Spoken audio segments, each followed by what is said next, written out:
Hello दोस्तों, नमस्कार। Study portal में आप सबका स्वागत है। दोस्तों, हिस्ट्री यानी इतिहास का आज हम चैप्टर नंबर 7 पढ़ेंगे। इससे पहले 6 चैप्टर आ चुके हैं और हमने एंशिएंट, मिडवल और मॉडर्न कंप्लीट इतिहास की ये सीरीज बनाने की शुरुआत की है। 1 से लेकर के और लास्ट तक सारे के सारे चैप्टर हम इसमें कवर करेंगे। हर वीडियो में एक लेक्चर है, पहले से लेकर के और लगभग 50 से 55 लेक्चर मिडवल, एंशिएंट और मॉडर्न कंप्लीट इतिहास को मिलाकर बनते हैं। ये सारे हम एनसीईआरटी बेस्ड आपके लिए शुरू कर रहे हैं। अगर पूरी की पूरी हैंड रिटन नोट्स की पीडीएफ चाहिए तो इस नंबर पर कॉल करके आप व्हाट्सएप पर ऑर्डर भी कर सकते हैं। ये पेड होती है और वीडियो के डिस्क्रिप्शन से चाहे तो आप डाउनलोड भी कर सकते हैं। ऑल ओवर इंडिया में हमारा स्टडी मटेरियल कोरियर से जाता है, जिसको आप लोग 8447410108 हमारे व्हाट्सएप नंबर या कॉलिंग नंबर पर कॉल करके भी मंगवा सकते हैं। चैप्टर आज का है प्राचीन भारत में विदेशी आक्रमण, फॉरेन इन्वेजन इन एंशिएंट इंडिया।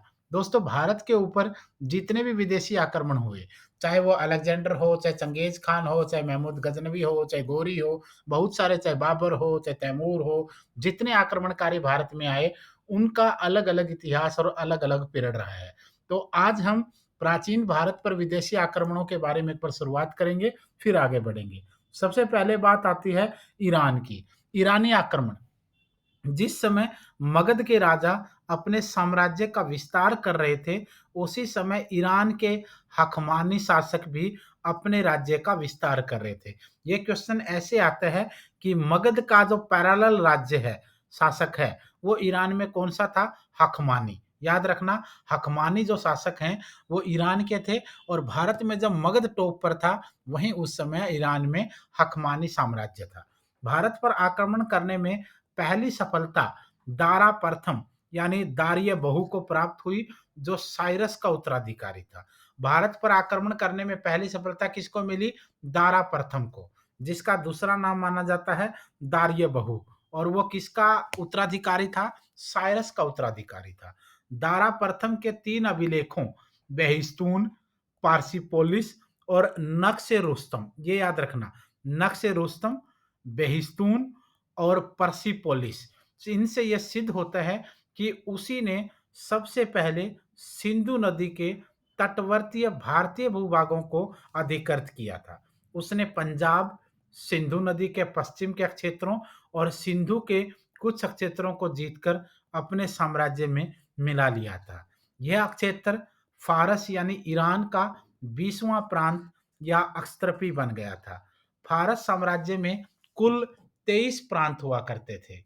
भारतीय अक्षत्रपी में सिंधु, पश्चिमोत्तर सीमा प्रांत व पंजाब के सिंधु नदी का पश्चिम भाग ही शामिल था।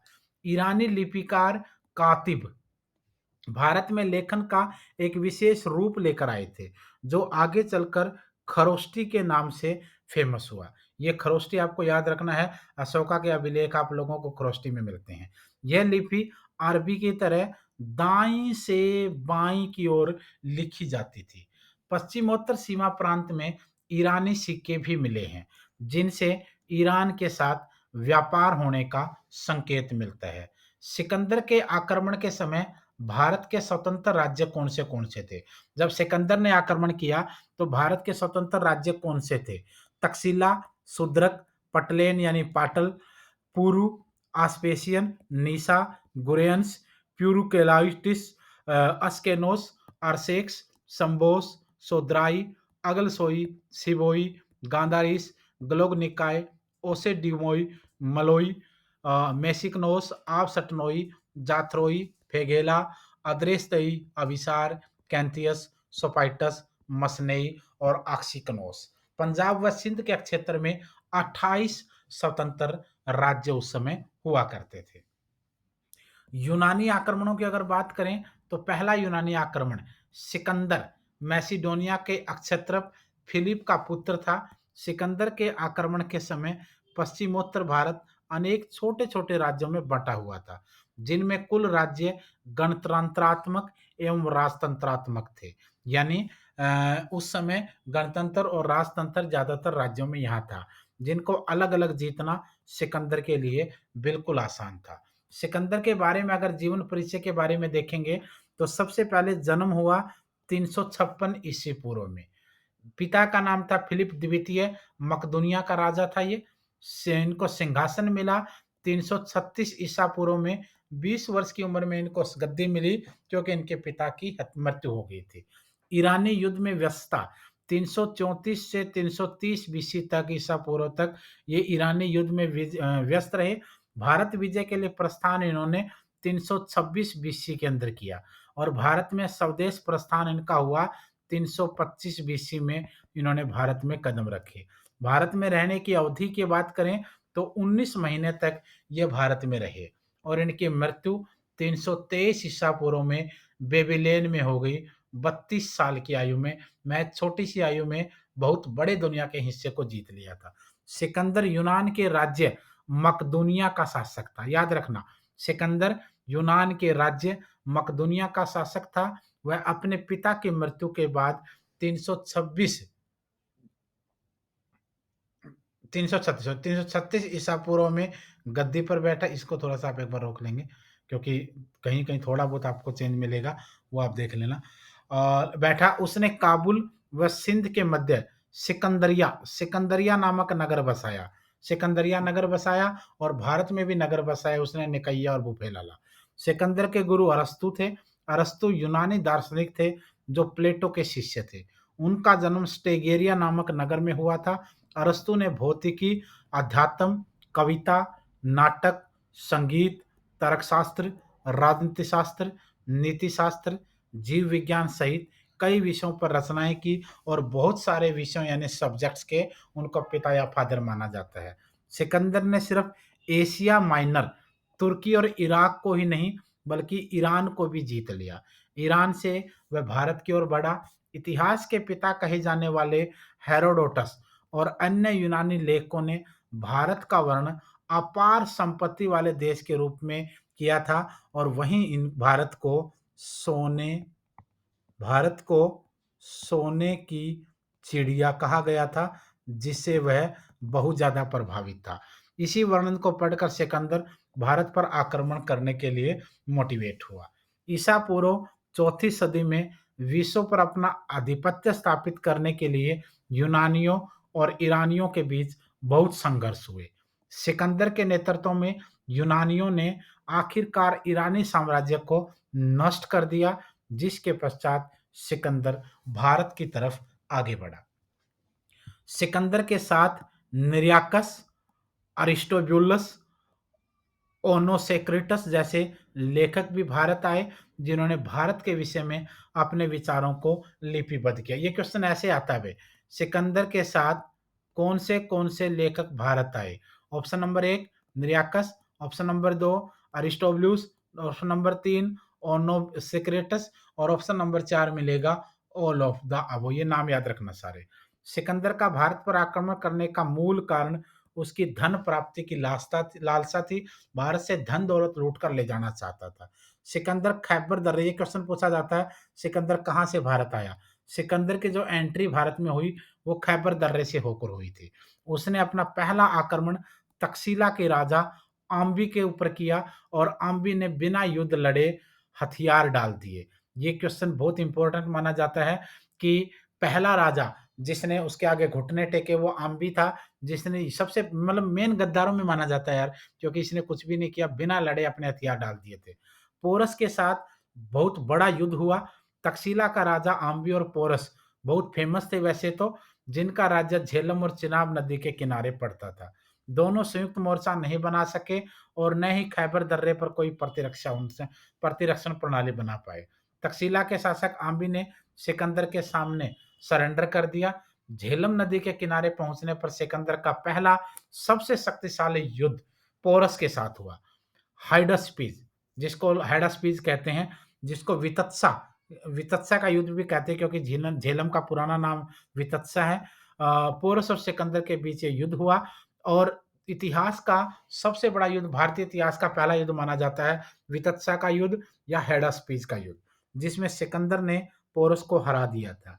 यूनानी सैनिकों को यह पता था कि गंगा के तट पर एक शक्तिशाली साम्राज्य मौजूद है। मगध पर नंद वंश का शासन था, और उसकी सेना से कहीं अधिक सिकंदर की सेना से कहीं ज़्यादा उनकी सेना शक्तिशाली थी, क्योंकि धनानंद की शक्ति बहुत फेमस थी। इसलिए सिकंदर की सेना ने आगे बढ़ने और युद्ध करने से इनकार कर दिया था।